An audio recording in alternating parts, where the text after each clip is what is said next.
Buongiorno, everyone. Welcome back to the Magpie Channel TV podcast. Here, as always, at Anarchy Brewery, you can get yourselves a pack of war beer and support War Flags by scanning that QR code in the top corner of your screen or head to the website listed below. And if you are listening on audio platforms, it is warflags.org.uk. I could just use Google if you fancy it. Check them out on social media as well. Dead easy, really. Apologies, we are a few minutes late. What isn't dead easy is getting here on time, to be fair. Sometimes, but we're here. We're ready. We've got the beers ready to be poured. We've got the tune chat ready to get underway.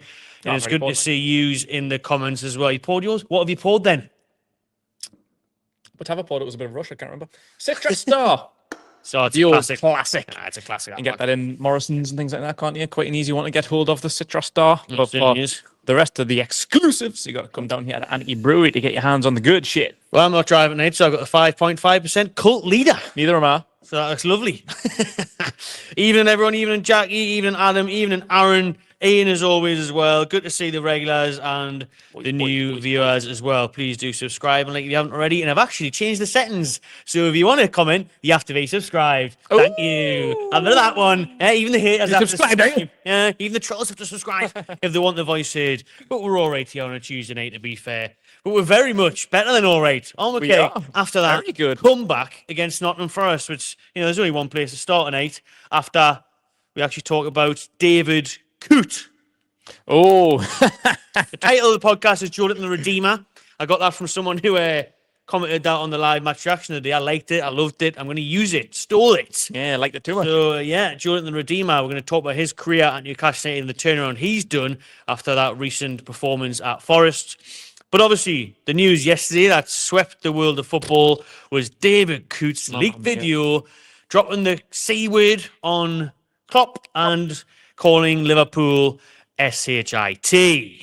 So how mental was that, seeing that one, Neat? Just absolutely. I just can't fathom what's going through his head. Like, I respect anyone's opinion, and a lot of people would probably share his opinion. Not a lot of people would say that he's wrong, necessarily. I mean, an opinion's an opinion. I don't really feel like you can be wrong with an opinion. An opinion isn't necessarily fact, but he said what he said, and it is what it is. But when you're in a position that you're in, just be careful, man. Why is it being recorded?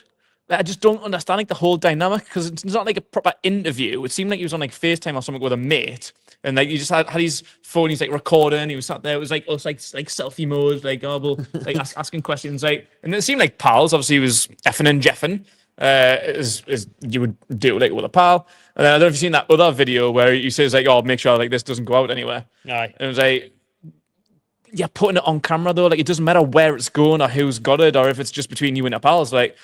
Don't record it. Even out we are mates in the pub. Say what you want to say. That's fine. Just make sure no one's listening, because the person in your position, it's just stupid. Yeah. I cannot understand what was going through his head. No one find what he's saying it to a camera. Is it fair enough? Have your opinion. Tell your mates in the pub what you think of Jurgen Klopp. That's absolutely fine. No one's got a problem with that. But why is it recorded, man? Aye. I don't want to say anyone lose that job, but you deserve it for being an idiot. Yeah, you do. Don't put that on camera. You deserve to lose your job. I'm sorry, and he will. He's done. He's done now. Absolutely finished for that. Can't be doing that. No way. Surely, to a Premier League manager, not a current one, but still can't referee in a Premier League game. Can he? He's done. He'll be managing in the Indian Premier League in 3 years or something. South Shields if he's lucky. But I tell you what, he's obviously clearly under the influence in that video. Apparently, the Premier League are examining that because he tried to say it was fake for about half an hour, and then did you say that? Where he's not that good these days. You know what I mean? He was trying to say that, and then half an hour later, apparently the Premier League were using technology where you can assess if it's been, what's the proper word again? Not AI, but they do that thing where over the lips. I forgot what it's called again. Oh yeah, I know what you mean. Something like the dubbing thing. Aye. So obviously making it look like he said it, and then he quickly backtracked once he realised he was going to get found out. Yeah. And now the Premier League are investigating, his eye movements and everything, because they're saying you can see there that he's under the influence of drugs, alcohol, and the video is actually a few years old. It's from COVID times. The video, the video is from 4 or 5 years ago. Back to COVID time, like you said, during COVID, you didn't think of Klopp. Yeah, all right. Yeah, I didn't realize it was that old, but yeah, it was just absolutely stupid. I don't get why he's done it, but Yeah. I mean, in his position, it's ridiculous, isn't it? To be, because the second video he says this video can't go anywhere. I mean, Yeah. why make the first video and then why make another video saying that? Yeah. Letting that video be out there, and then now there's And rumors why that would like the fake AI video, whatever it is, like make a video going, oh, make sure this doesn't go anywhere. But, like, I don't get, like, I'm sure someone else got done with this. I can't remember who it was. I don't know if it was like Mike Dean or someone like that. Like, might not even been anyone to do with football. It might have just been in like the celebrity world. But there was some scandal like a couple of years ago, and a video was released, and people try to say like, "Oh, it's not real," or it's not me. I was like, "Are you taking the piss? It's you. I can see that it's you." There's technologies and stuff these days that you got AI and whatnot, and you can obviously. Hollywood can make a bloody animal about bloody gorillas taking over the world and shit, and bloody Thanos clicking his fingers and making everyone disappear. But like, technology ain't that good. Like, AI isn't that good. Like, it's clearly real. Like, you can see that it's real. Like the technology isn't that good. AI isn't that advanced. Like there's some pretty good videos out there that makes you question whether they're real or not. Yeah. But you can just bloody tell that's real. that was the. Don't try and backpedal and be like, oh, that's not real. Not do you mean? It is, mate. It's the Donald Trump ones are the best way. You think it could be plausible, the stuff he comes out with. Actually, that could be, but that's probably not AI. But it's a lot of them floating around now, where they do look real, but that one is clearly actually happened. He's on a sofa after a session with a bloke, and they're going on and seeing some mad things at daft o'clock in the morning, drunk, drugged, whatever. And it's just well unacceptable for a bloke in his position. Like you say, if the camera's not rolling, he's right to say, oh, by the way, when I worked at that game, and Klopp was right arrogant, such and such. But you don't just come be out smart, man. Yeah, anyone in the public light, and referees are like, they're not big time, like they're not like world famous or not, like, but football fans know who Premier League referees are, so they are famous technically. Like, their name, their face. You see them walking down the street, like, oh, no, that's like such and such. And like, I've served a couple. I think it was Michael Oliver. I remember serving him when I was working in a bar. And like, me dad used to work with Mark Clattenburg. So, like people know referees. Like, I remember actually, like, first time we seen Mark Clattenburg on a game. I think it was like on like Match of the Day or something. And my dad was like, that's fucking Mark Clattenburg. I used to work with him. People know referees. Like, they are technically famous. So anyone in the public light, no matter if you're a Hollywood A-lister, a Premier League footballer, a League Two footballer, a referee, whatever stage of fame you're at, even Big Renty, got to be careful what you say on camera, man. You have to be very careful. That can happen. Like, quick to cancel.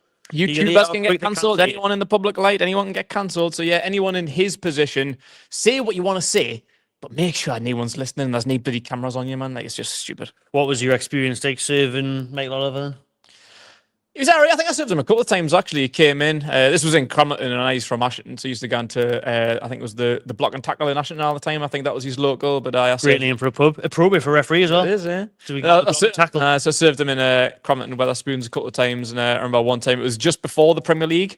A new season started. Christ knows which one it was. Probably 2015, maybe the 2015-16 season, something like that. I don't know.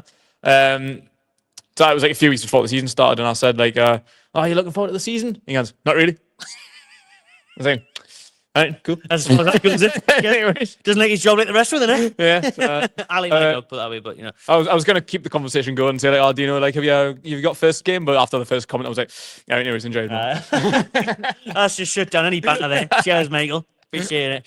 We've seen him as well. I remember seeing him in the Spoons as well. Just like we were behind him at the bar. I've seen him on a couple of away days as well. That's why a lot of other fans relate, because he's been pictured his Newcastle top on away days, hasn't he? But listen, the problem is that you've got now with David Coote. There was already things I remember when Newcastle had the Carabao Cup final against Manchester United 2 years ago. Oh, yeah. Taking out his Facebook where he had a picture of all the Trafford. As a Man United fan, he was managing a cup final with Man United in it.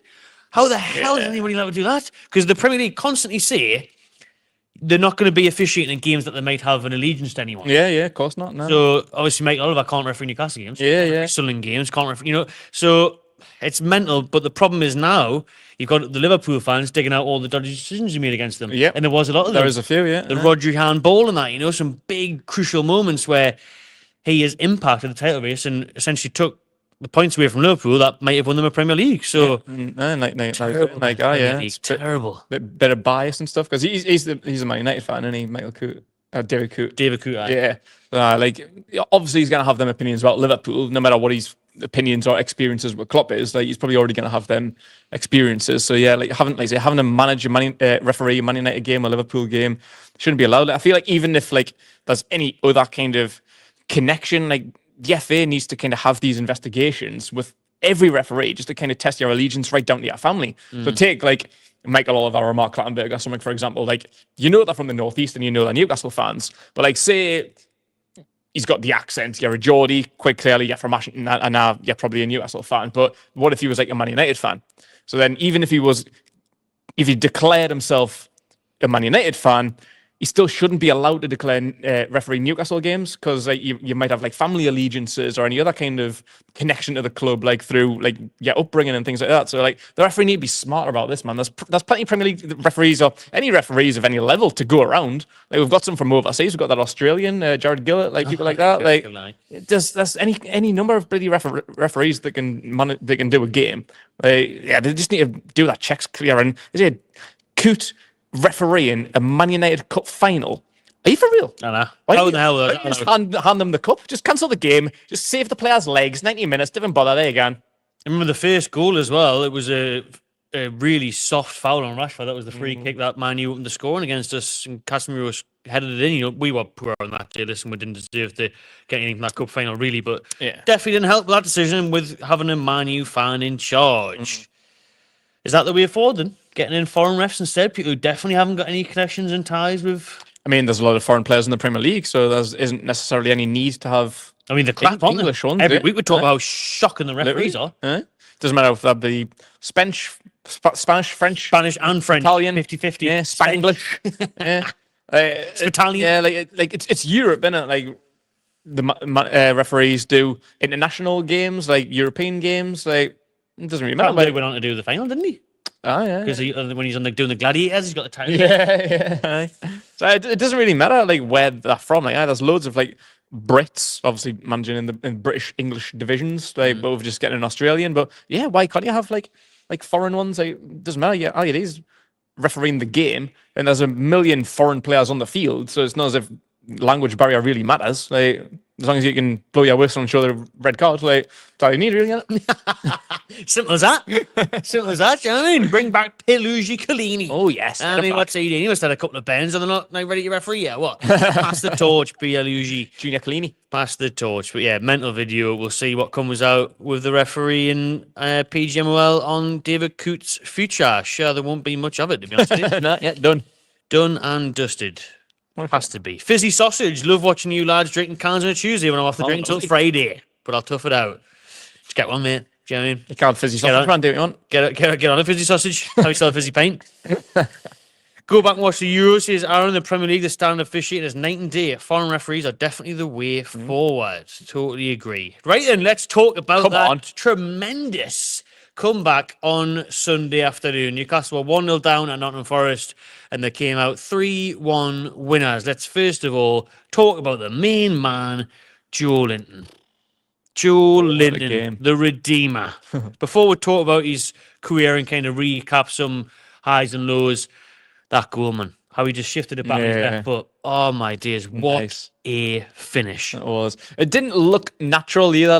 When someone that can't play football kicks a ball and the technique looks all off, but just bent around, he obviously clearly meant to do it, but just the way that he kicked it, I was like, it just looked quite skewed off the corner. It just looked quite funny, but yeah, it was a hell of a finish, and the confidence to execute it as well. He obviously managed it perfectly, done what he needed to do, bend it around the goalkeeper inside the post, and it was the celebration, just cool. It kind of reminded us a little bit of Cantona when he done that chip. Oh yeah, and he just kind of turned around, just puffed his chest, he just stood there for a second, didn't even react. Put his arms up. He should have done it for longer. Probably. He should have, yeah. Shouldn't have moved, yeah. Just put the arms out, just stand still, look at the crowd. Class. Absolute classic, yeah. But yeah, absolute brilliant game. All over the field. That's just what he does these days. Left, right, back, forward. He's a beast. I think he showed the heat map or his touches, his touch map after the game. It was literally just everywhere. What position were you playing? Just the free rolls. To be fair, he obviously started on the left. Gordon went on the right, and this is the thing. Joelinton's had this turnaround now. because people were questioning his form, like everybody. No one was really playing that well in a black and white shirt until the last couple of weeks. And he moved from the midfield where we knew him from, the midfield three, the enforcing role. Now he was back on the left wing where he played so well during that season where qualified for the Champions League. Him and Joe Willock on the left-hand side, brilliant. But you've got Anthony Gordon on the right, who didn't look too happy to be there against Forest again, really. And then he swapped at half-time and Joelinton went on the right. His goal obviously comes from cutting in. Yeah. And it's just, again, just wherever you're deploying him, left wing, right wing, don't matter. It's not just the going forward, it's everything. Like you said, he is everywhere. He's really everywhere defensively and offensively. And he's just, Eddie Howe said it after the game, he's a real rare talent in the modern day. Yeah, he is. Like, it's kind of hard to like categorize him, I feel like, because obviously, like, we're going to get into his career, but came in as a striker. He can play centre mid, but he could probably play like the DM role because he's so physical. Like, he's a proper tough midfielder. He's got the energy to go box to box, and he can't play a wing. He played there plenty of times, like before realizing he's centre mid prospects, like for Hoffenheim, and like he's the late Brucey, early Howe days, like before he came centre mid. He played left, right. Like he is just so versatile. But I feel like you could put him anywhere. Like, you really just can't play him in any position that you want, even as a striker, because he's got his confidence now. Like he's got his shooting boots on for the most part. Like he's not like what he was when he was playing number 9 under Brucey. Like he's confidence now. Like he probably could do that role again if you wanted him to. I think so. Not that we necessarily want him to, but he could if you needed to. If you're in a tricky situation, yeah, he could. If you look like where he played under Nagelsmann, like Julian Nagelsmann was his manager, playing Champions League football at Hoffenheim. So that was left forward, wasn't it? He played in a number of positions. I remember watching, I think it was Tifo? I think Tifo done like a video of him, like just after he came to Newcastle, and it was like 6 months in where he was a massive flop, and everyone was saying, like, showing you like how like Brucey played him and what like Nagelsmann done with him. So he played like either as a 2. I think Kramaric was the striker at the time. So he played on the left-hand side of a strike partner with Kramaric, or he played on the left of a front 3, or he would play on the left of like a 4-2-3-1, so he'd play like attacking midfield left, or even now and then he would play number 10, either as that number 10 in the 4-2-3-1, or if it was like one behind the 2, like he was just anywhere you wanted him to play, left or central, 10, 9, whatever it was, he could do it. And he was playing Champions League football under one of the best young managers in the world at the time. And like then Brucey comes in and slaps him as a lone number 9 for 2 years, like puts the number 10 shirt on his back, and he's just not a lone striker. He never ever was. Like, I think having bodies around him is where he gets better, because like having like someone that you can put like a short pass to, like win the ball, knock someone off the ball, pass it to Bruno. Like, does it Bruno quite a bit, doesn't he? Did it on Sunday quite a bit. Aye. People are surprised, how that revelation came about Nagelsmann managing Joelinton. Mm-hmm. Yeah. Facts. Yeah. Is Nagelsmann still? Is he at Germany? He's Germany manager, I think. Germany, yeah. Obviously, he was linked with Man He had a couple of jobs, didn't he? Done Bayern Munich and then Bayern and Germany. Was there someone in between? I can't remember. But it's some statement that really. What a downfall is going from Nagelsmann to Steve Bruce. Anyone didn't know what was going on. Anyone who's miserable. Anyone who was lost, absolutely distraught. He's thinking, where's that end? Where's my Who sent me here? You brought me here? They were like, this is a joke, this.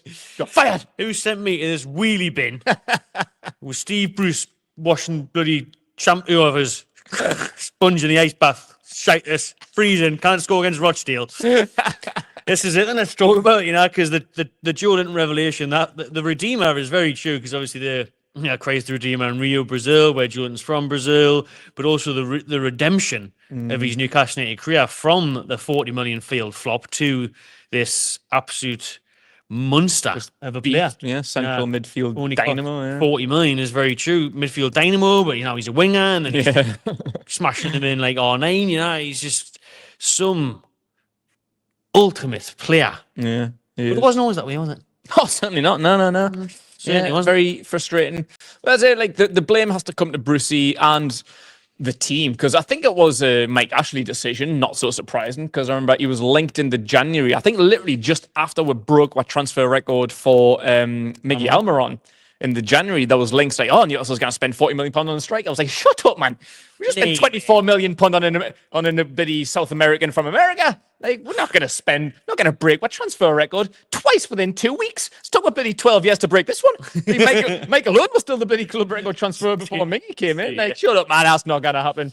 But apparently, Rafa didn't want him. I think it was like kind of like a club decision to get him. And Rafa was like, no, I don't. To get Almiron. Joey. Oh, Joelinton. Yeah. So then 6 months later, Rafa's contract runs out. Steve Bruce is appointed. First transfer through the door, Joelinton. Yeah. Club record signing. He slapped the number 9 on his back, which is heavy. Couldn't do that from the off. Put the number 9 shirt on it. It's all right with some, I guess. Martins was alright for a bit, wasn't he, when he got it? Happy Cissé, but it's like the number 7 shirt at Man United. Like, it's just cursed now. Like, you need to earn that. Like, earn it. Yeah, you need to earn it. So yeah, it was. Like, he's actually in it now if he wanted it. I know he likes the 14, but you know, when Wilson deserved it because Wilson started out wearing number 13. Exactly. Because Joey still had number. Wilson most definitely deserved it. Yeah, definitely. But big statement, club record signing, slapped the number 9 shirt on his back and played him as a lone striker in Brucey's negative 9-1 formation. League One's going to be good in that role. Literally, like the team that Newcastle were, I think if you had prime Alan Shearer or Harry Kane or any goal scorer, Lewandowski, if he was playing in Steve Bruce's team, they'd struggle to get 10 goals. They wouldn't get double figures just because we didn't attack. There was nothing going into the box. Joey had some chances, but because he wasn't a natural finisher and low to the ground on confidence, he was missing the minimal chances that he had. But like, you need to, I remember actually during that era, I remember it'll still be on the channel talking to Malcolm McDonald. Yeah, we're talking about Supermac, and he was saying like the problem isn't missing, the problem's not getting chances. Yeah, like, you can miss, that's fine, miss away. But it's just when you're not getting an opportunity to even miss, that's your problem. And Joey wasn't even getting the opportunities to miss. When he was getting opportunities, he was missing because A, he wasn't good enough, and B, he wasn't confident enough. Yeah. So I feel like literally prime Shearer in Steve Bruce's team wouldn't have scored 10 Premier League goals. Well, it's a good recollection of the Supermac interview, to be fair, because if someone of Mark McDonald's pedigree with his goal scoring record is saying that, then I think we should have played that at Joelinton to give him a bit of a boost.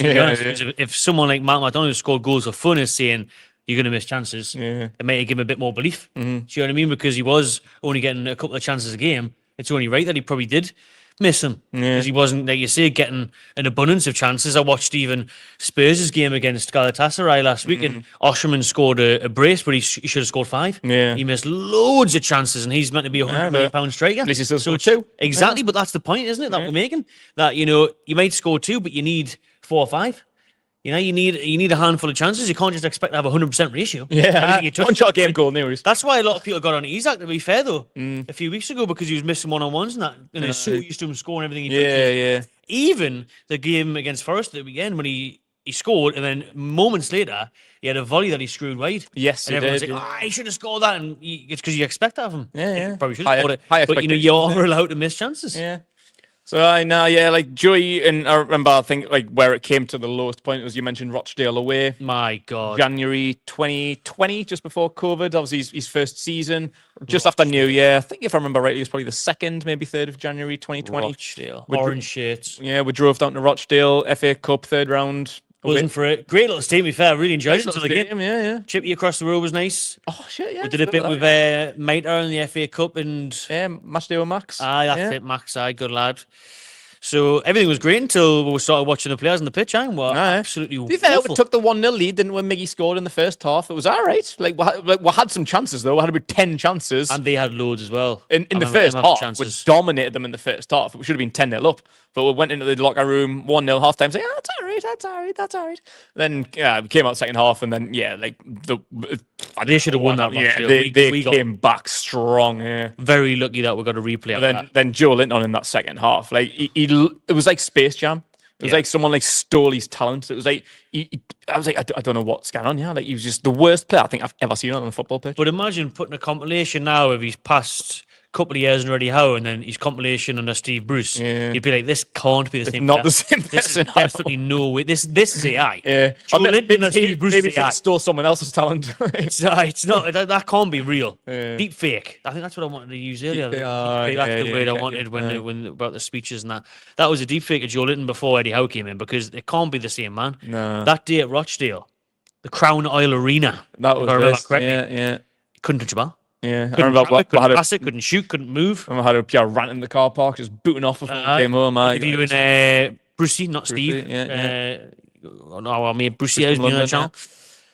And that day was harsh on Joelinton as well because everyone was chatting for Elliot Anderson. Not Elliot Anderson, Elias Sorensen. Elias Sorensen, yeah, he was in line to make his debut that day, but never did. And it was surely anyone's going to be better than Joelinton right now. Get the kid on. This is another mental. If you're seeing now in 2024 that we're shouting for Sorensen to replace Joelinton.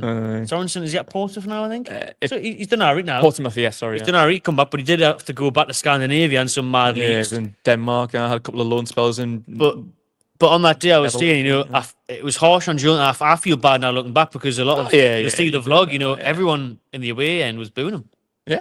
Everyone in the away end was booing him. And deservedly. Because, he cost a lot of money. You couldn't do the basic things. Yeah. And it's so nice now to see the opposite of that where Forrest, everyone's singing his song and giving him all the praise he deserves, And I think up until that point, because it was like 6 months into the season, he scored. We were there for his first goal. I think second or third game of the season away to Tottenham. 1-0 win. I think that was in the orange shirt. And a little bit better than Rochdale, that one. Yeah, he did. A little bit warmer. Scored. Nice finish. Assist from Christian Atsu as well. R.I.P. Rest in peace. But yeah, like between Tottenham and Rochdale, obviously he went on a drought. He hadn't scored up until that point. I think his second goal came in the first game after lockdown, wasn't it? Sheffield United at home, I think. Yeah, that was his second goal. So between Tottenham and just after New Year, the Rochdale game, hadn't scored a single goal. And obviously £40 million, when you number 9, Brazilian striker, everyone was getting on his back, everyone was slagging him off. And while yes, it wasn't good, I was a little patient with him because of all the things I was mentioning before. He wasn't getting chances. I understood, we're playing shy football under Steve Bruce. We're not attacking. We're ultimate defensive. He's clearly not a striker. He's low on confidence. He's not scoring goals. Fair enough. I understand your frustration, but don't blame the lad. Blame Brucey. But then after that Rochdale game, I was like, fuck Joelinton. he's just not even a footballer. He was just terrible. He didn't look it. No. He didn't look it. He did raise eyebrows, the 40 million. I mean, maybe if he had came in, he was just 15, 20. It's just there was so much pressure on him with that amount, the record signing, the young Brazilian with a nice blonde bleached hair and everything. And obviously, I had the infamous moment where I dyed my hair because he scored against Oxford in the FA Cup. I made the bet. I was like, "There's no way this bloke's ever scoring a goal," and then he scored against Oxford in the Cup. And I had blonde hair for about two years after that. Brought it back not long ago, and then we're back to the old brunette self now. But Joelinton, fair play to him. At the time, and Tom Baxter as well. Shout him out.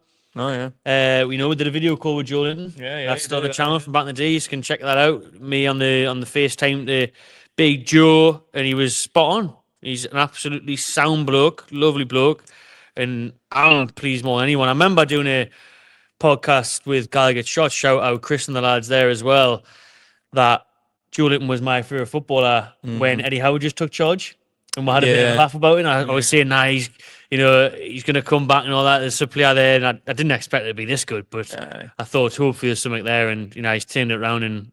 What a legend he's becoming. He is a cult hero now, isn't he? Oh, yeah, absolutely. He's definitely a fan favourite. Like you say, the tifos and all the Brazilian flags. It's not just for Bruno.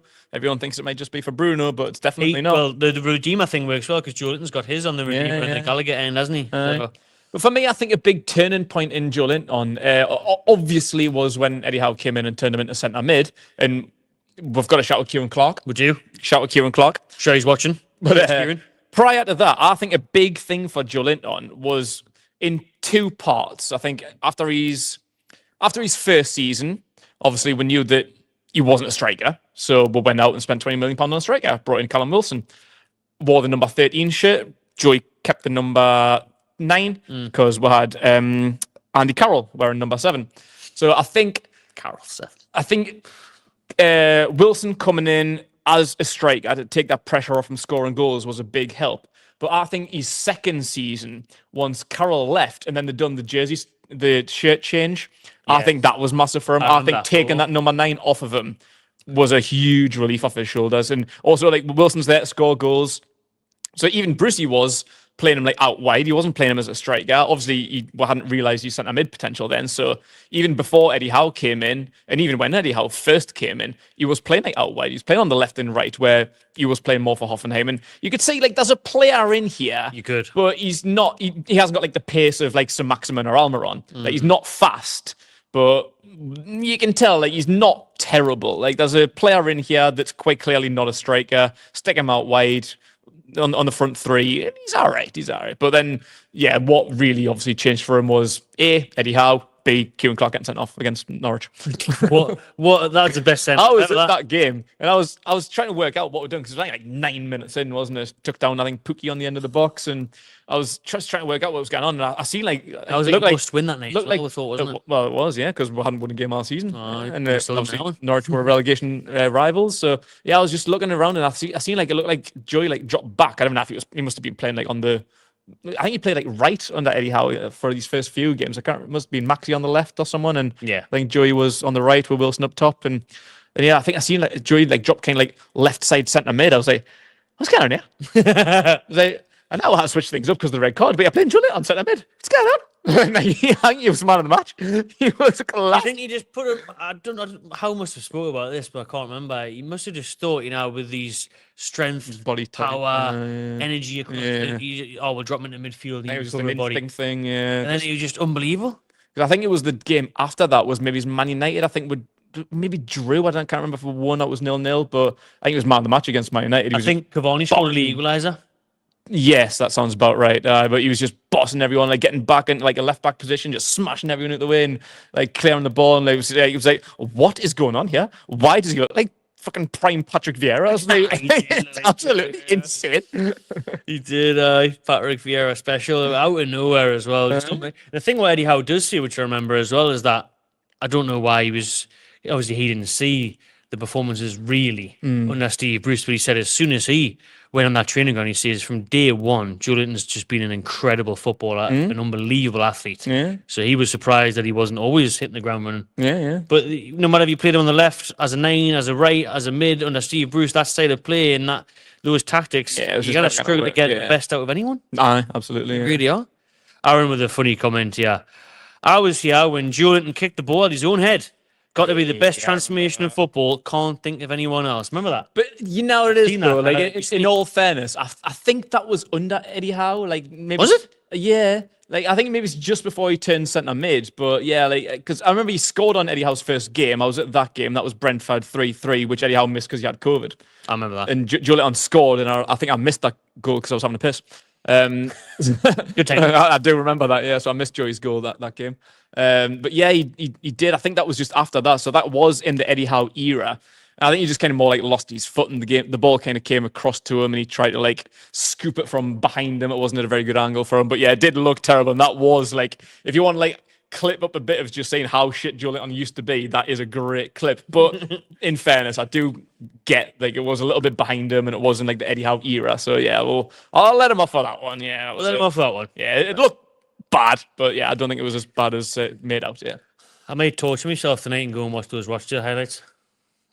Because you'll be able to see some authentic Joelinton terribleness right there, like, to be fair. Because there's none of that anymore. No. Joe's seen here, then, so should we be sending Mike Ashley a thank you card for Joelinton?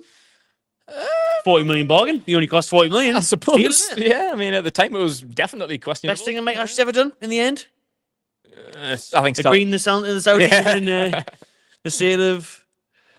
There's someone on our talk list, maybe our next topic of conversation. We can maybe be thankful for him for him because he was a little bit of a barge on. Definitely can. Get your guesses in below before we reveal. We was also a big money signing. There wasn't many, Mike Ashley. Not many. We've named all 3 of them, to be fair. There was only 3. Maybe Callum Wilson in at 20 million. He was probably his fourth top signing, yeah. Dan says, wonder what Eddie could have done with Emmanuel Riviere. Don't think he's that good. But you know what it is, though? We had some good players that were terrible for us. Like, who was the other one? Tovan and all. Brilliant by Ian. Dumbia, Tovan, and Cabela. Aye, Dynamo couldn't have saved them three. Dynamo. I like it, Ian. I like it. Getting a bit of regal, aren't they? Yeah, there's no way. You know what I mean? No one's saving them. Like, what's the other comedian called? Another comedian. The other, David Blaine. David Blaine, the guy who trapped himself in a box above a bridge for a month or something. Not even he could save the likes of bloody But to Dumbia. be fair, like, Tovan ended up doing well. He ended up in the front squad. Oh, aye. Really Tovan was a good player. So was Cabela. It's one of those things, you know, they turn up with the bow ties at St. James. Sometimes players just aren't meant for certain clubs. You see it even now. You see it Like, Chancellor Mbemba went out and did well. I wish we still had Mbemba. He was a good player, and so was Yangambiwa.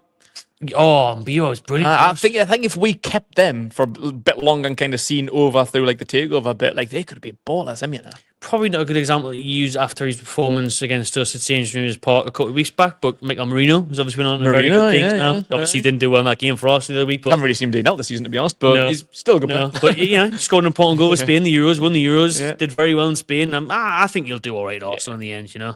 I think he'll do all right at Arsenal at the end. Good question from John there. Do you think Big Joey can do it on the right now for us? Or until Jan? I thought you said, is he the answer and we don't need to sign a right winger? Until January, yeah. Definitely. I mean, it's not far away. Definitely until January. Exactly. Not even that. Yeah. Not even that. So, all right, definitely. Because, listen, And you get the Gordon's best out of ball. Gordon. Exactly. Yeah. Gordon's cross for Isaac against Arsenal was superb, but Yeah. you can see he's not as happy out there. You can Yeah, see yeah. naturally a left winger. You know, that's where he wants to be. Because Brucey and Eddie Howe played Joey on the right a lot. And he's probably at his best. Like, I think before he was at his best and he was playing centre mid. Like, I thought when he was playing on the right under Eddie Howe when he first came in, I thought he looked really good, you know. Like, he was good. I think he got a couple of goals and all before he went to centre mid. Like, he can do that job, especially now that he's got that confidence and he's got better players around him. Like, yeah, why not? Because I think one of the good things is, and this is maybe something that we can touch on as well with our next subject, like playing with Joe Willock. We mentioned this literally a week ago. So I don't know, like, because them two link up really well, like covering for each other. So it doesn't really matter. You can't really categorize them and say, like, right, you're left wing, you're centre mid. Because they like swap, they do a bit of both. So like they cover for each other and they can both get back and help your full back. So can he kind of do that? Like, will he do that with, say, Longstaff or Tonali on the right, helping out Tino at the back? I think you could see Tonali do that. I think you've seen Tonali's more on the left, wasn't he, against Forest? But we've seen it earlier in the season. Eddie was really deploying him as that like right eight, wasn't he? What I would like to see, because we've seen it for Joelinton's goal against Forest, was, you know, Tino on the overlap, as the song goes, creating that space, and, you know, him dropping back, helping Tino defensively as well, and added protection in that midfield with Longstaff. So it can definitely work on that side. Yeah, I just really like that Big Joe, Little Joe combo. I think they work really well on the left-hand side. All I ever think about for that Spurs game, you know, the 6-1, how good them two were on that left-hand side. Both of them scoring, assisting, you know, working well. But I just think with Anthony Gordon now, and he's genuinely, for me, one of the best left wingers in Europe. Yeah, so I think, even though I do believe he can and does a job on the right, to get him a 10 out of 10, to get the ultimate out of him, he has to be on the left. Yeah, agreed. Yeah, and it's really difficult because, as you mentioned, the cross for Isaac and like against Arsenal, just what a ball that was. You don't see crosses like that anymore. Sensational. Proper Beckham-esque, that was. I was going to mention Harvey Barnes there, but we'll talk about him later. But you've mentioned Joe Willock. Wow, I mean, it's again showing how much we have missed him. Confidence, fitness, man. Let's just pray he can stay fit. We need the fitness and we need consistency. We need to see this for 15, 20 games in a row, not 4 or 5. Yeah. That's my worry. And if he can't keep that up, he's just class, isn't he? Yeah. Absolutely really class. That driving forward with the ball, the energy that he brings. And he's a really technically gifted player as well. Yeah. He's so underrated. He's really, really underrated. He's only 24 still as well. Yeah, that's mental. Thing, Marquinhos, the ball carrier, as he says there. You know, he's a top player. It's just finding that fitness levels to do it week in and week out. Because my next question to you, Keg, and I'll let people answer it in the chat as well, is he good enough for England? Like, could he get in the England side? At the minute, Newcastle have got Gordon, Lewis Hall and Tino Livramento has now been called up. I think he originally left out. He came in because 8 players have dropped out for England. So if Willock keeps this up, could be knocking on the England manager's jaw. Yeah. Which will be Thomas Tuchel after Lee Causey this week. Yeah. Could be knocking on the door and should be. And I think one of the big things is what you just mentioned. He's 24 years old. He could be knocking on that door, coming through, still young. Like if he was like in his like late 20s, early 30s, you could even see him as a bit of a late bloomer because of his performances right now. But he's a great age. Like, he's still so young, but still very experienced at the same time.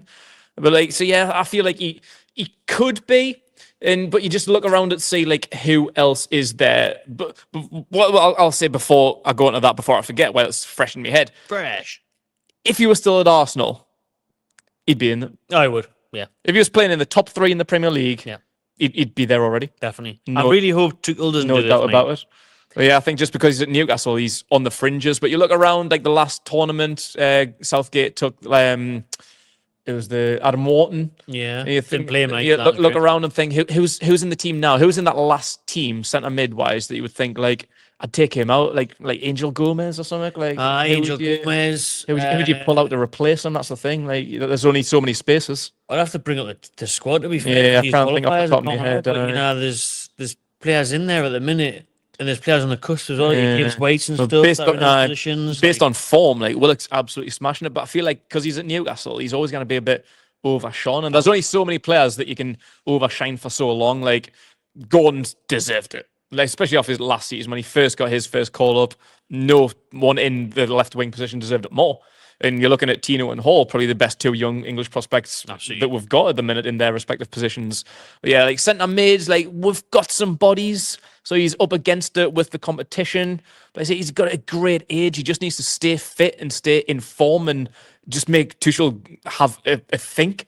Like hopefully there's someone on the inside who's kind of got slips and stuff, just saying, we've got these eligible players, like these are performing really well, go to Newcastle, like you'll already be looking out for Gordon, Tino, Lewis Hall, maybe Nick Pope as well. Like, but there's some decent players for England representing Newcastle now, so go and watch. Or also, by the way, just keep an eye on Joe Willock. Maybe he's even Sean Longstaff or Dan Burn, you never know. Big Dan Burn. Callum Wilson when he decides to get fit. Like, there's some players there that you can be looking out for. And if Tuchel comes to in St James's Park, watches a Newcastle game while Joe Willock's in this form and stays fit, it's going to give him a headache. It's going to give him a conversation. He's going to put his name on the sheet and be like, right, when next time I'm picking my squad, what centre mids have I got? Because I really like that Joe Willock. But who else is there? Who's he going to lose that spot for? Because with me, I like the fact that obviously Tuchel has been in the Premier League, so yeah, you already have an idea. He's been to St James's Park. He knows about the culture and the like clubs. Steve McLaren in Jamaica. Yeah. It's not in certain managers that wouldn't make the effort. That would just be like, who we got representing Liverpool, like Man Brucey U, would. Arsenal. Brucey would have the FA ringing him there. Squad submission tomorrow, Brucey. Is it? All right, no worries. Select. We'll just pick everybody that's at the top 5 clubs. That's lovely. And hopefully Newcastle might even be one of those top 5 clubs, to be fair. So it's worth a look out. But I have to say, Joe Willock on current form, if he keeps it up, he's got to do it over a sustained period of time. Yeah. He's had a good few games, but he's got to do it for a season, to be fair. Yeah. And if he does it, who knows? He might be another representative of the Mags in the World Cup. Yeah. 2026. Lovely stuff. Okay, then. Let's just quickly talk on a couple of other things from that Forest game, Keg. I was going to mention the fact that Bruno Guimaraes seems to be becoming a better captain each game. For me, obviously it helps that the team are now winning, but for me, as a whole, I just see it a bit more. Have you noticed Bruno growing with that armband? Because remember a few weeks back on the podcast, there was questions in the chat, should we take it off him? Is he the right mould for the captain material? Yeah, and I get it because I think it was like a subject that we brought up as well. But yeah, it's a bit of a tricky one because I think we said at the time, like, there's not really anyone better because I think we decided that like it needs to be someone who's starting 11 quality who you want to have in the team sheet each week because having like Jamal Lascelles, for example, is no good. And Kieran Trippier's in and out with the team at the minute. He has injuries, he has form issues. He's been pretty much replaced by Tino. Dan Burn would be a good captain. When fit and healthy, is he in the starting 11? Probably not. Botman takes his spot. Yeah. Even Lloyd Kelly played pretty well a couple of weeks ago. So when everyone's fit and healthy, Dan Burn doesn't get in my starting 11. Callum Wilson's had the armband before, but and now he's in the starting 11 every week. But that's just something about him that I just haven't had it, to be honest. So then, yeah, when you break it down, who is your starting 11 quality players? You got Gordon, who's maybe a bit too young. Botman's a bit too young. Isaac's a bit too young. Shaw could. I think Shaw's a good option, but long term, like we're already looking to replace him with Billy Gay. So yeah, I think Bruno is a pretty good option, and he's passionate. He loves the club. So yeah, I do think he is a good leader. But I think by process of elimination, he's probably I don't really want to say best of a bad bunch, but kind of heading in that direction. But nah, yeah, I think definitely these last few games, like he has like shown like leadership qualities, and I think he has kind of like rounded the troops together. But I do think that helps with form. And I think something else that was said a couple of weeks ago when we brought this topic up is like obviously the club was in a bit of a dark hole, like behind the scenes, like uncertainty with Howe and Bruno himself, Gordon, with Stavely and Mitchell, Ashworth, all that shit. Like that was just a massive cloud over the club that was resulting in what performances. But I feel like that cloud's cleared now. With Gordon signing his new contract and Tuchel getting the England job, it's just lifted that cloud a little bit. So I think like now we're performing well as a team, it makes a captain's job easier. Like he's probably felt like he was trying to like dig the players up like with some confidence, like dig them up from the mud. But now it's just easy. Everyone's on the same level playing field. We're playing well. We're playing confident. So his job's probably easier. So it's probably shown a little bit more now. I think with Bruno, what I loved was him leaving the ground the other day down the tunnel and singing the He's Brazilian song. You see that on the NFC socials. He actually walks, and you see it on Newcastle United socials and probably on the match cam that they've released. He's singing the He's Brazilian song at the camera. That's so Bruno. And that's what you want from a captain, though. But you also want people looking up to you. Yeah. I think of great captains in the past. If anyone came to the Newcastle dressing room, they'd look to Shearer and be like, "What, this bloke, we've got to impress him." Manu, Roy Keane, they'd be shit scared of him. Yeah. Bruno is undoubtedly a really talented player. Yeah. And anyone in there is going to look at him and want advice and want to play football the way he does. Yeah. So that's why I think he deserves the armband, but he is getting better character-wise and at maintaining that now for me. Yeah, no, definitely. And I don't always think the captain, I think there's a bit of a misconception that like the captain has to be the best player. Like, not at all. I couldn't really give a shit about. Has to be the best character. Best character, best leader. Like, who you would think would be like a future manager. Yeah. Like that's essentially what a captain has to be, like a manager on the field. Like everyone has to respect them and have them take you for example. Whoever you think's gonna lead the team the best, be the most vocal on the field, someone who's gonna listen to you and respect you and kind of do as you say, is a reflection of Eddie Howe. Like Bruno has to kind of take on Eddie Howe's mantle on the field. So whoever's got that armband has to have that responsibility. So for me, I couldn't really give a shit if you're the best player or not. You just got to be the best captain. That was one of the great things about Kieran Trippier was the experience, commanding the respect, but also dictating play. Yeah, you could tell he was a leader. Yeah. He was very, telling players what to do, when to do it, gathering the unity amongst the team, and that's what was fantastic. I think Bruno does do that. He can maybe do it a bit more, but you've got to remember he's just got the captaincy. I don't know if he's ever captained anyone before. He's still quite young as well. He's only 25, 26. He's never really led a team before, so he's new to us. Just give him time. About the thing you said about a captain could be the manager material. Funny enough, it was mentioned in Eddie's presser last week. Don't know if you've seen it. That Dan Burn had been taking his coaching badge. Oh yes, and he has made. That's not a surprise because he is a leader. Manager. Yeah. So could you see Big Dan Burn as gaffer one day? Yeah, why not? Kind of fit the dugout, but Blythetown. Aye, get it done. That Nobby didn't last long enough.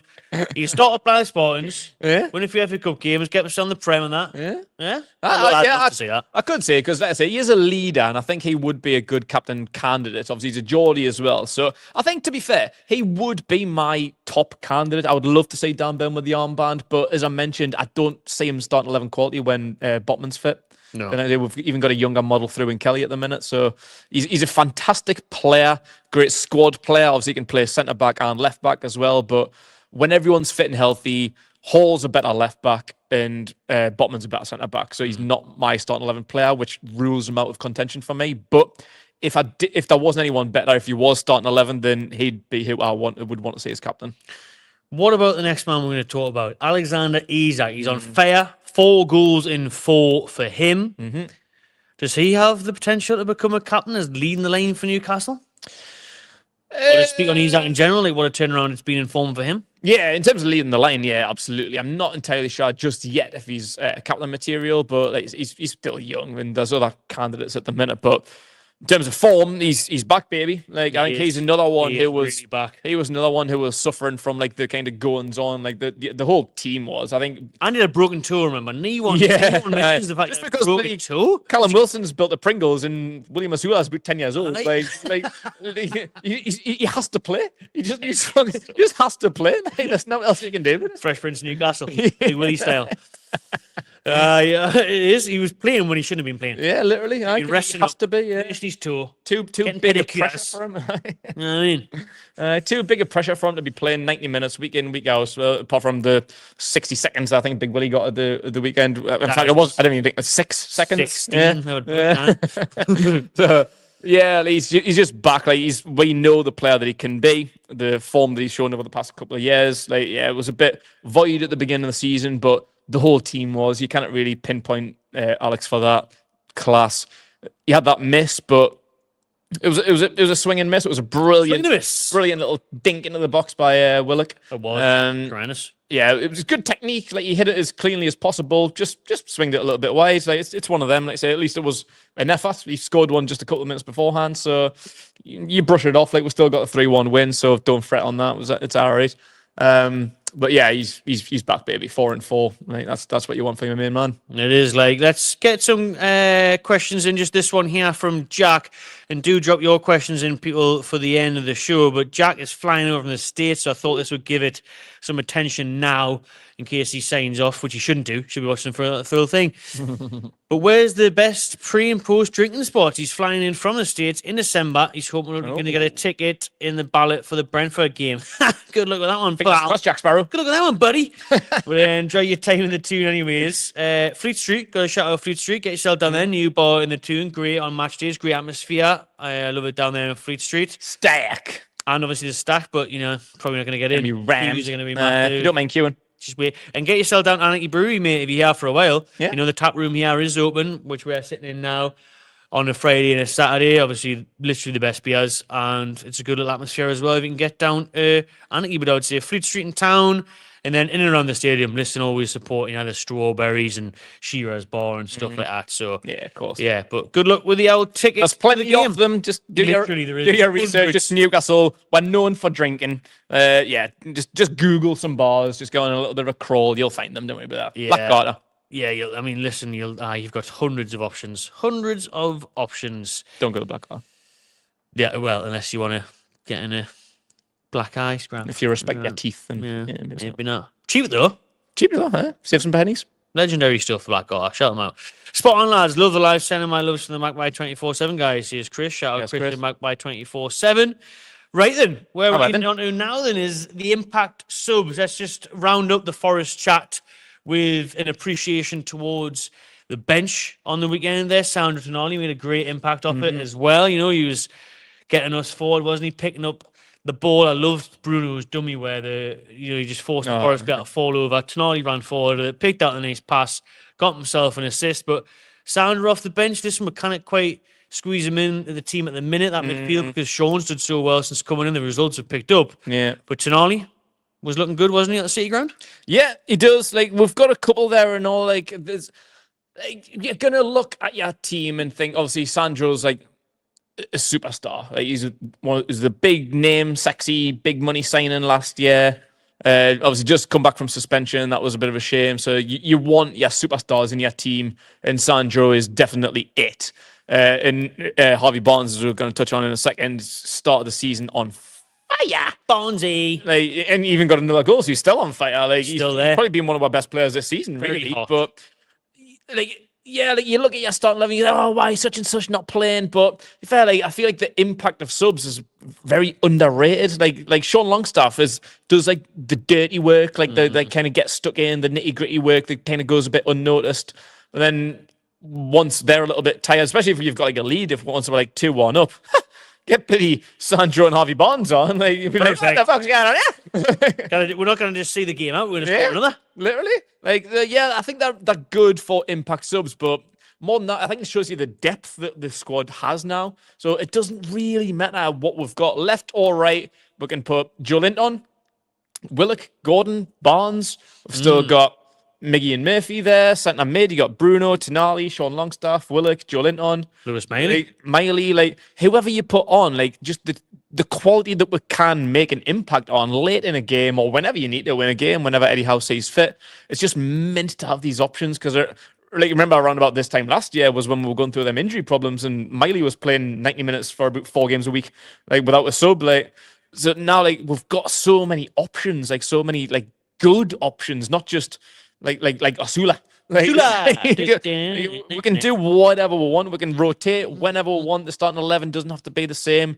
Your subs, you can bring them on early, bring them on late, and you're not going to make an impact. So it's just nice to have that, really. Like, it's unreal. Kind of flexing our squad rotation muscles, I like it. Yeah, to actually have some options off the bench instead of just 14 keepers is a pleasant change, to be fair. But Alex poses a good question here, and I'm going to talk about it in a second. But it is a thing of, like, can you keep Sandro Tonali happy on the bench? Because he's kind of going to be starting. That's going to have to be a conversation. That's between him and Eddie Howe, I think. And then, if not, like, he can play. It's not like we're just keeping Sean Longstaff in just to kind of keep him happy. Like, we're kind of doing what's best for the team.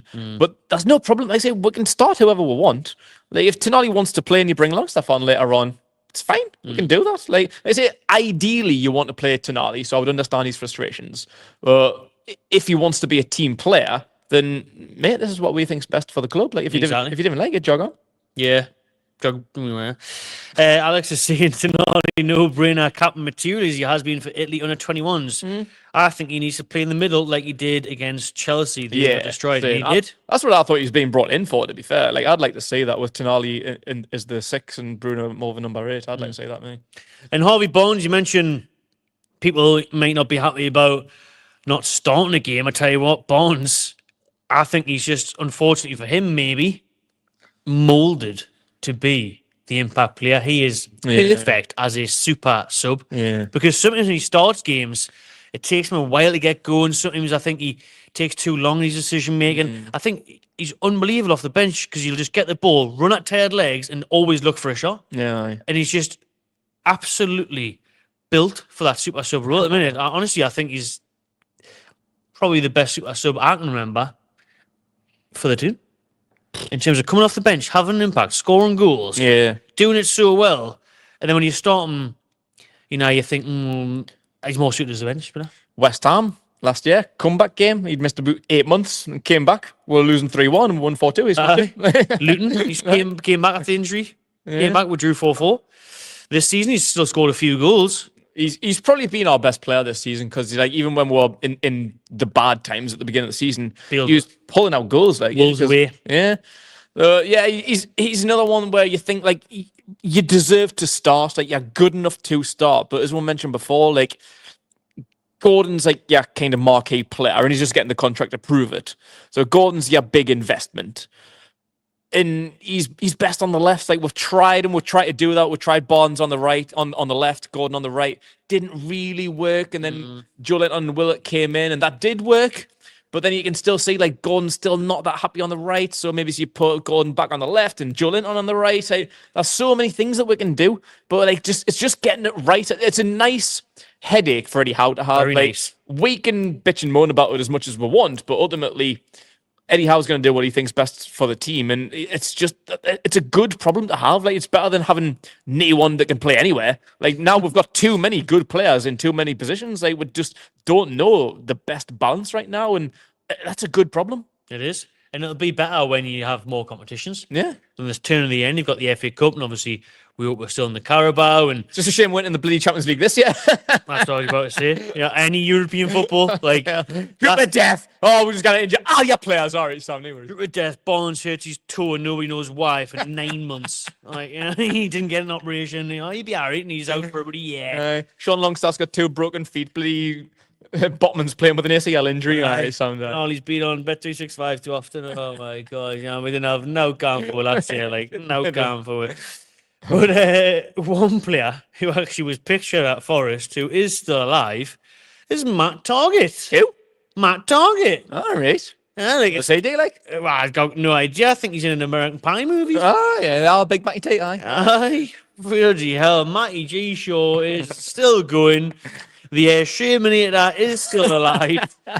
He was pictured walking into the City ground. We obviously didn't see him, but this He's on the bloke bench. who is picking up 100 grand a week is back on the bench. And he is still going. I tell you what, the way things are panning out at centre back, we may have to chuck him in soon because Bain obviously got suspended for that yellow. Yeah. He misses the next game, West Ham United, and Kraft has apparently got a broken collarbone. Is he? All right. So I've that's seen he wasn't on the reports bench. online, hasn't been confirmed yet, but various reports are stating he's going to be out for 3 months. Oh, bloody hell. Shaw is 1 booking away from a suspension. Lascelles and Botman are still injured.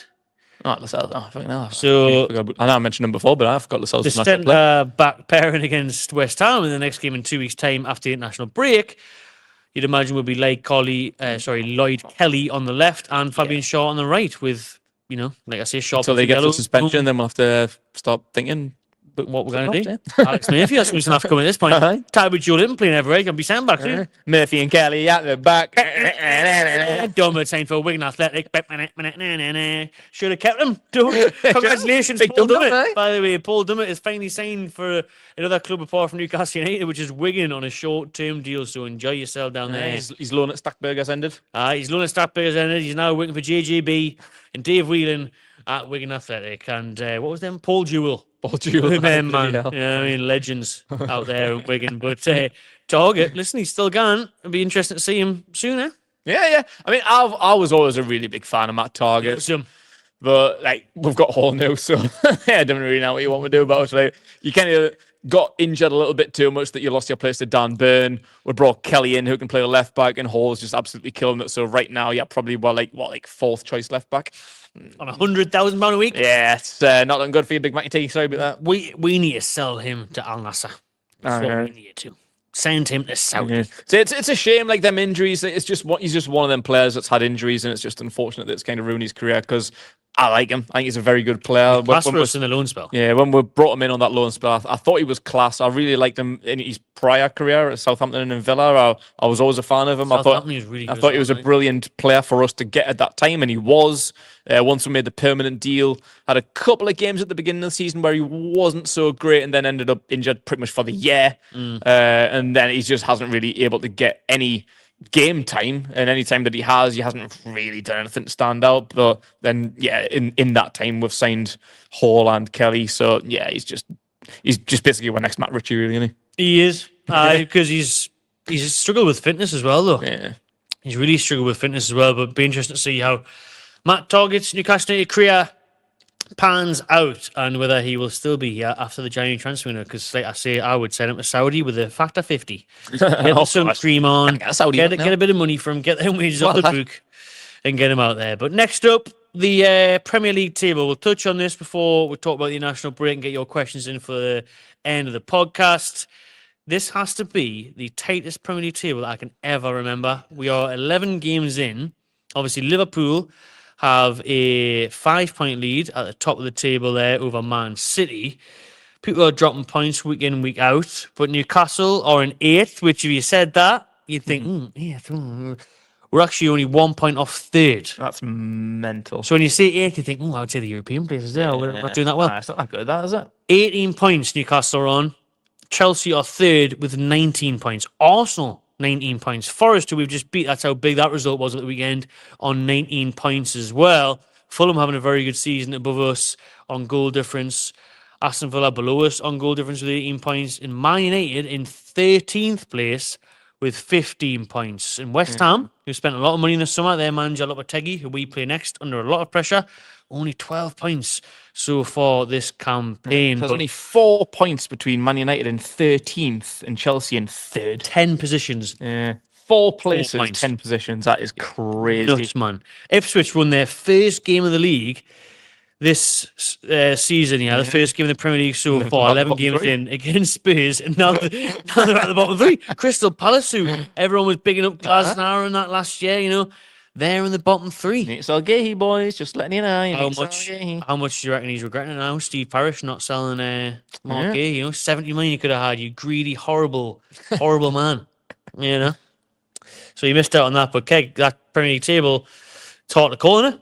Everywhere. It is, and I just wouldn't take it too seriously right now. Like, it's still quite early days. We're only like 3 months into the season. Like, once you kind of get past the New Year mark, that's when you can start taking things a little bit more seriously. Like, January transfer window as well. So come like February 1st, like start like looking who's signed, who you've signed, who your opponents have signed, like where we are in the league and FA things Cup like that. start, FA Cups Champions and League, gritty. right down to the end of the Carabao Cup as well. But yeah, like we're 1 point away from top 4. Like, it looks bad. Like, we're just 2 weeks ago, 12th.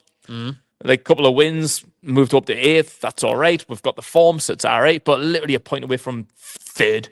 Mental. Really? Yeah, like everyone will look at the league table and kind of like, I'm good. We're only here. We need to do better.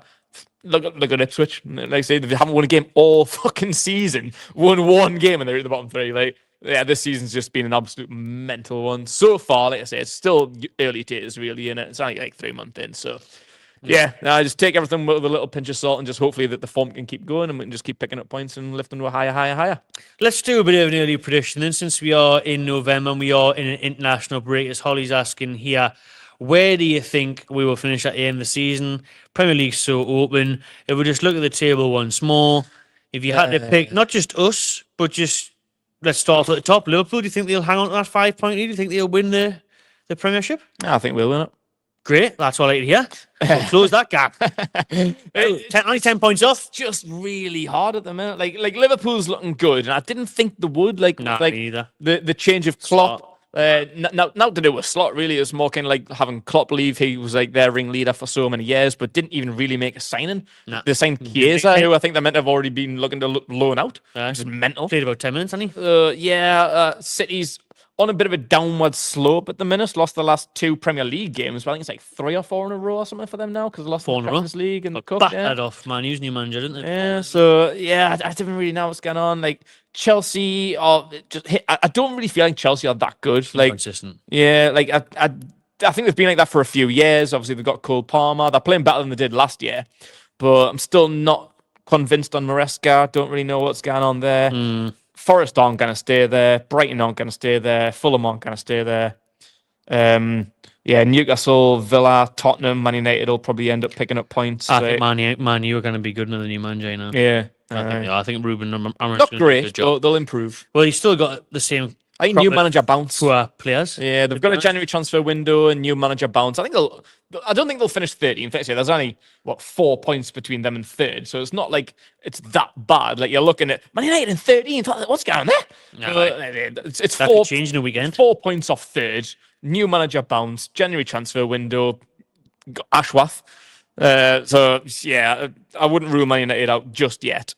But yeah, it's just so unpredictable. I couldn't even tell you what the hell is going to happen. I'm still going to stick to what I said at the start of the season. I'm still going to say Newcastle finish 5th.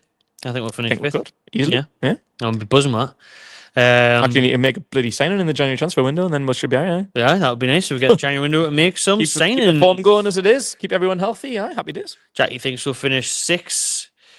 But that title race is so hard to call. I can never rule out Man City. You just always think Man City are going to come back, don't you? But the heads don't seem to be in it this year. No, yeah. They've done it for the last few years. Like, even like last season, Arsenal had Arsenal on the ropes. Aye. And came back just because they just thought, should we just win the league now? Should we? All right, anyways, we'll just start picking up points and not lose any games for the next 14 games. Actually, early prediction for relegation, I actually said, and I remember putting it out on Twitter because we did a collaboration with Odds Checker, that Wolves would get relegated. I think we did that. We did not. Southampton would get relegated. I had them in the bottom 3. I did have Ipswich to survive. I can't remember who else I included. It must have been Leicester. I think it was Leicester. I think I had Southampton, Wolves, Leicester as my bottom 3. Definitely didn't have Palace in there. Palace in there. But I think we probably always had Palace in 12th because that seems to be like their spot. Yeah. Yeah, around about 11, 12, 13. That's just Palace's spot, really, isn't it? So, yeah, probably would have had them in and around about there. Who's impressed you this season the most? Because for me, I know Bournemouth are there in 12th and Fulham have a really good year. But I think Bournemouth have been class. They beat Man City, they beat Arsenal. Yeah. Bournemouth have had a good year. Really good stuff. Because they're in that bracket. They're in that top 13 spot where they're only 4 points off 3rd. for a team like Bournemouth like that, because they would have been one of my relegation candidates, like in and around that like bottom 4-5 bracket easily. But no, they're really like impressive. Like I said, that 12th, so it doesn't look great on paper, but take this season's Premier League table with a pinch of salt right now. Long way to go. So few points in the whole top 13 right now. So as long as they're in and around that bracket, it's great for them. Obviously, we've just beat them, thankfully, in the end, quite comfortably, despite being on the ropes in the first half. But Forest have had a really good year. I think Brighton's looked good, kind of been a little bit in and out, but mostly, for the most part, I think they've looked really good. They look really good. Yeah. Since they beat us, actually, they went on the start of the season, I think they maybe just went on a little bit of a grey patch in the middle, but right at the start of the season and then these last few weeks, I look really, really good. So yeah, I think Brighton's really good. John there, Brentford have been mint, but the defence is indifferent. Well, and Mbumo's the man, and he's second top goal scorer in the Premier League so far this season. Aaron says he thinks we'll push top 4. We'll have a good January. Danny want 4, but we'll take 5th. So, listen, the international break is upon us now. Keg, it came at a wrong time for Newcastle. It always used to. Even like back when we were shit, we'd always have one freak result. Yeah, we'd always used to like pick up a little bit of momentum before the international break. It's like, it's gone the wrong time. Then we'd just pick up where we were and just be shit afterwards. So say, all right, cool, sound news. But it really has come at a bad time. Like, we want to like keep this momentum up. We want like the games to kind of come at we now, like they did this time last year. We want a bit more like frequent games just to kind of keep that momentum building. But yeah, international breaks, that's so unnecessary. This is the 3rd one already. It is. Like, why? The 3rd month no one cares. No one cares. FA. No one gives a shit. We haven't got a proper manager in yet. Got an interim manager in charge of it. It's Europa League cracks. We don't even want to be in the Nations League nonsense league. You know what I mean? Thankfully, when this one is done, we don't have one until March. Oh, we're not. That's good. That's some good news. Yeah, don't have one until March, people. We've got Carabao Cup quarter-final to come. We've got FA Cup to come in January. Hopefully get the Macmans again. And then, from there on out, the games come thick and fast. So thankfully, we'll have to wait until March to see Thomas Tuchel as the head coach of England.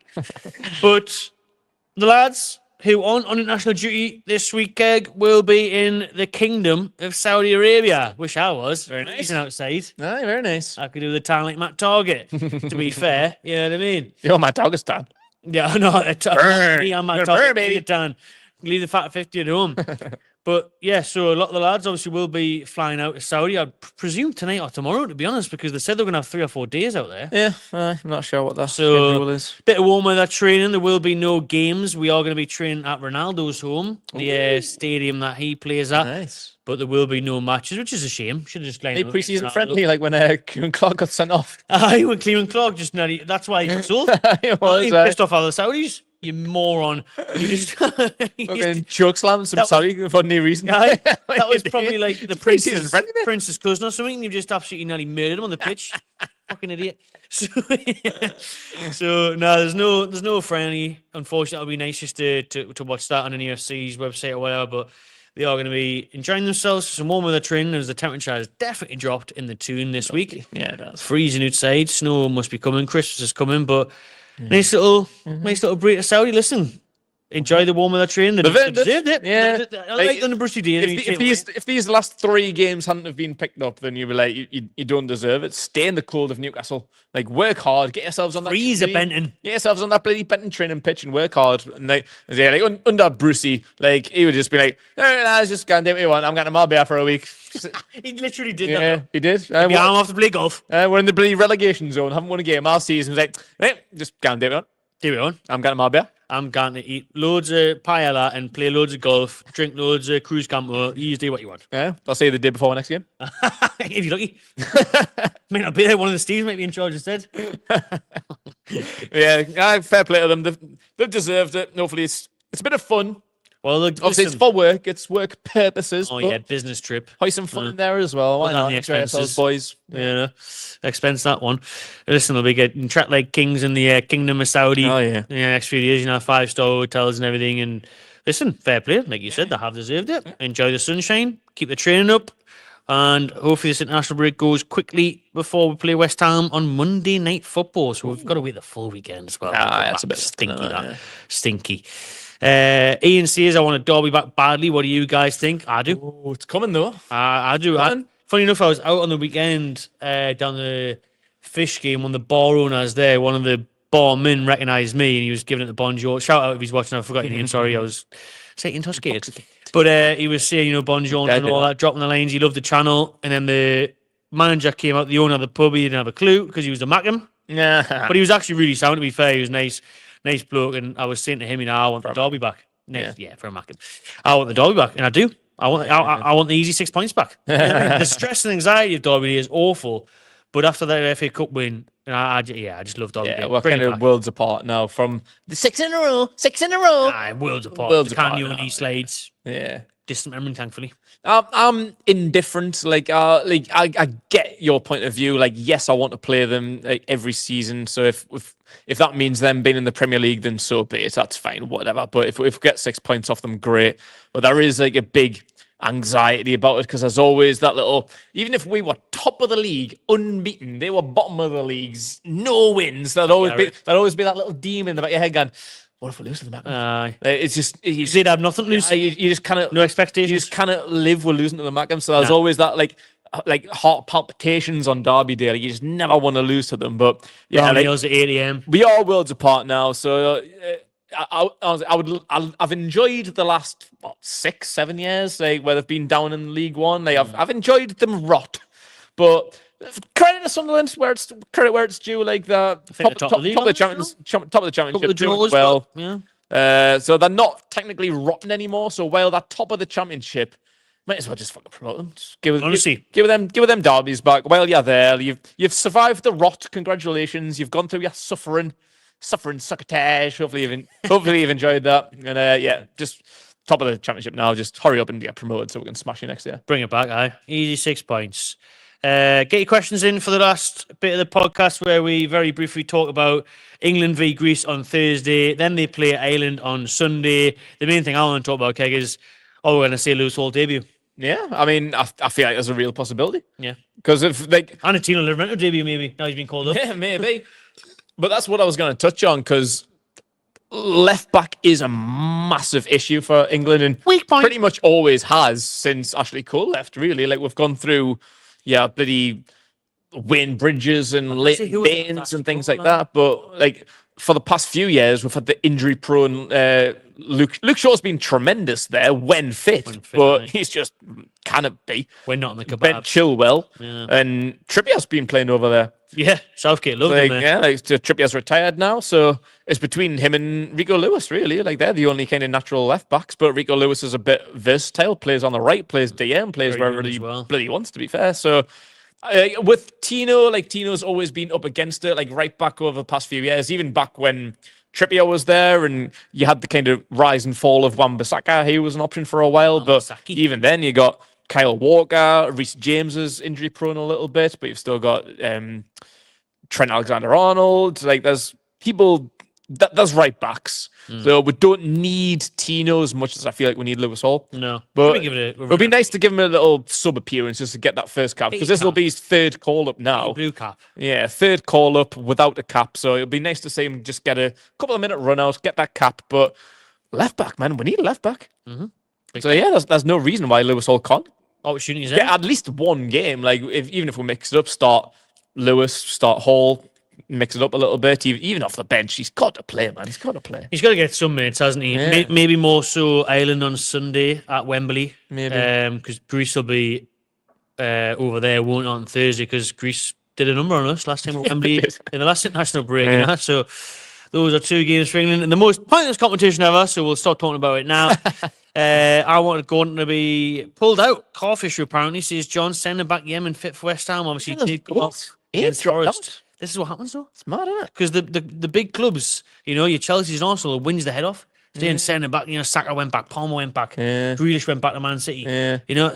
We should be whinging and saying Gordon just came off against Forest. Sorry, mate. He's not, sorry, Lee Carsley. He's not coming for the pointless games Yeah. that no one gives a crap about. But I absolutely bang that drum. Like, as much as it's great for Newcastle players, especially the young ones, the teenagers, like Livermentos, like 21, 22, like, it's absolutely mint for them to get their call up, because we love them. They're our guys, and we'll absolutely bang the drum from them.